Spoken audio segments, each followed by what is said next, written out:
time to pitch a tent, angrily vent, and get bent out of shape on another episode of Farmer Wants a Wife. Also in another recap corner. I'm Lizzie Frizzle. Let's talk about some TV. Do you want some popcorn? I made it over the fire and it would literally make my whole life. Season 2, episode 7 is called Should I Stay or Should I Go? We pick up where last episode's cliffhanger ending left off, and are immediately told to expect a dramatic conclusion. Because instead of starting the episode with the show's usual brand of generically anthemic corporate power pop,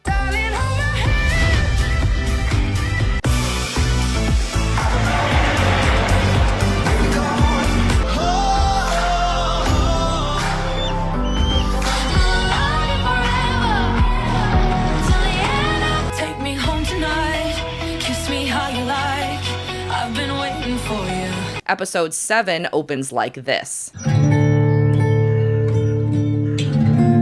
Last time, in a shockingly stupid mid-season twist, each farmer met a new lady. Brandon already invited Emerson to officially become one of his contestants, but what will the other 3 farmers do? As expected, they all invite the pretty new women they met to move in. The reaction to their arrivals differs from farm to farm. In Florida, Nathan's contestants are excited to see Mackenzie because she was supposed to be there anyway. I guess that's the power of prayer? Can I pray real quick? Yeah. Lord, please look after us right now. Keep us calm and at peace with whatever the outcome is of today. In Jesus' name, amen. In Colorado, Joy and Grace welcome Emerson because since 2 different women already rejected Brandon and quit the show, they figured the addition of another one was inevitable. I guess 4 plates, like we might as well be 4 plates too. Safe rather than sorry. I don't think they'd be so nonchalant if they knew that during the car ride home, Emerson and Brandon made out like they were Tina Belcher and Ghost Boy. I wasn't fine till you came into my After a season and a half of farmers being scared to kiss women, Brandon said, "My legacy's gonna be different." Personally, I wish he hadn't invited Emerson. As a duo, Grace and Joy had a great thematic thing going with their names. If only Emerson were called Harmony, then the 3 of them could have started a band. Tensions are higher on Ty's farm in Missouri when he returns with his new contestant, Ashley. I want to get to know you all, so we are going to be spending a lot of time together. I don't think so. Oh. Yeah, we're not happy with the situation at all. Like, I'm not happy about this. This is like a joke. I need a minute, because like... Last episode, Melody threatened to quit if another woman showed up, but when it's time to turn words into actions, she lets Ty's words talk her into staying instead. I said if another girl comes in here, I'm gonna want to leave. Like, you don't know what kind of, like, who you may see yourself more with at all? You don't know a little bit? I mean, as far as like you 3, there's not that there's questions, but to me, there's things that I needed to get to know more. Aren't things you need to get to know more, like, questions? Only Megan welcomes Ashley with any sort of warmth, probably because she feels secure knowing that since she's Ty's daughter's favorite contestant, none of this will matter anyway. Tensions are highest on Mitchell's farm in Tennessee, then get worse when he gets home and pretends to be alone. What's up? He's smiling too big. I missed you. No, I'm just smiling. Jennifer threw a major curveball at me. I just had lunch with Natalie, and I want y'all to meet her. So I'm gonna go get her. He's joking with us.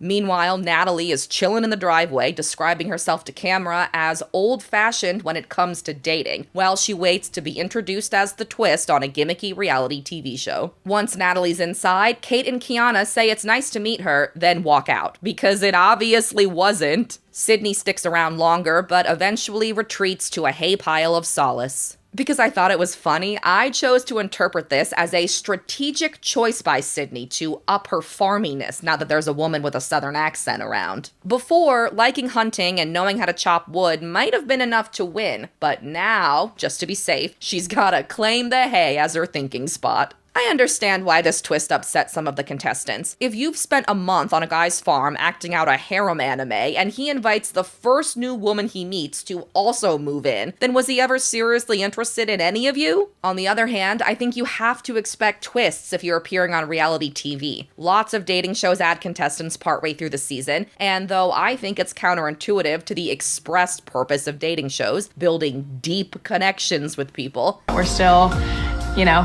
deep in our connection. I also think that manufactured drama, like producers meddling with the format, can elicit real drama like Brooke slamming a door, and that's the expressed purpose of most reality television. With all three of Mitchell's original contestants questioning their place on the farm, he does damage control. Kate wants to quit, but after Mitchell apologizes poorly, she changes her mind.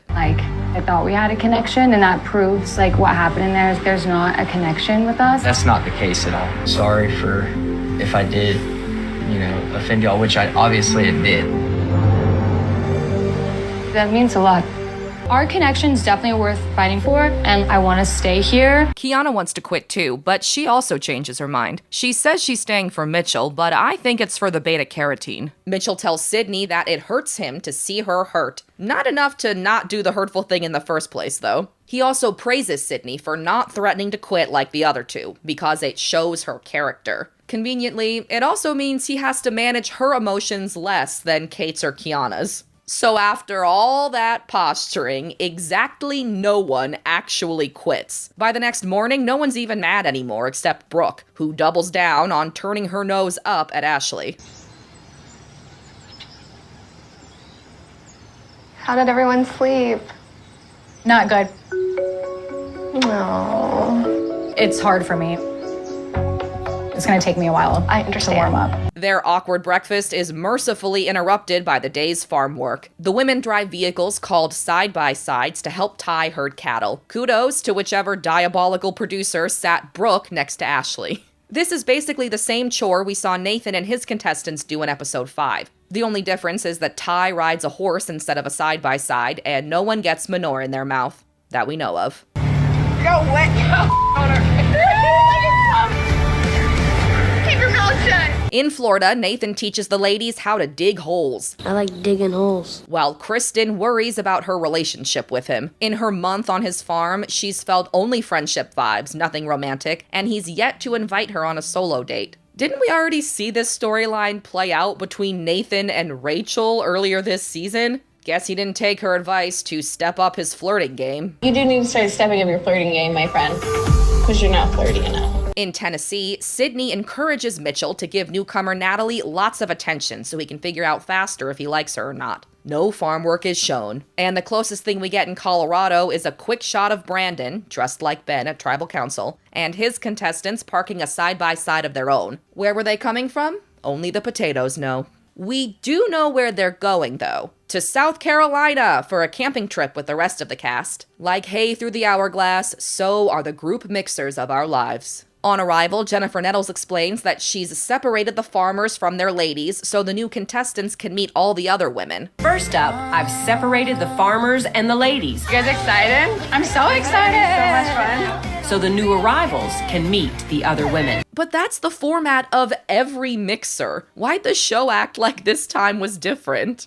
As the cast catches up, Jennifer Nettles asks Emerson about her first days with Brandon. She says she doesn't like to kiss and tell, thereby kissing and telling. Tell me a bit about your week. Any chemistry there? I don't know if I can kiss and tell. You don't have to, but you certainly can. Yeah, we did kiss.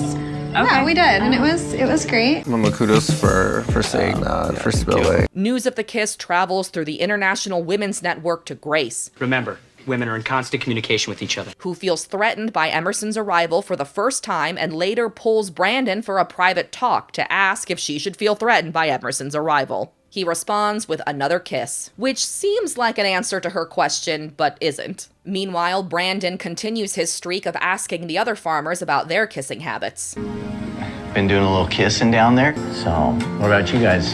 You been doing any kissing on any of your dates? guys been doing any kissing? Is a producer telling him to ask that, or is it just how he thinks friends talk? After the palatial tents are pitched, Here's the entrance. Isn't it? No. Wait.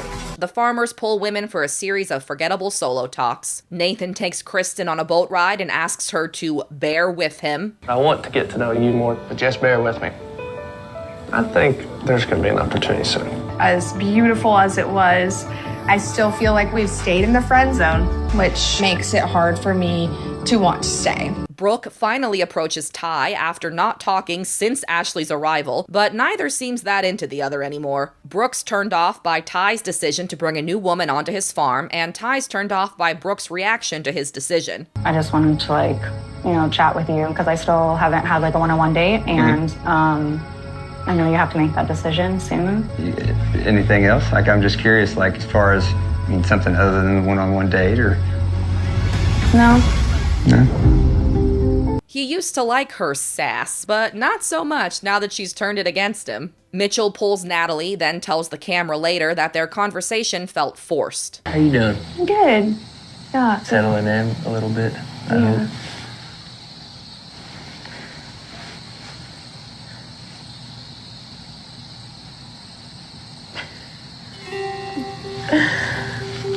Well, how are you feeling though?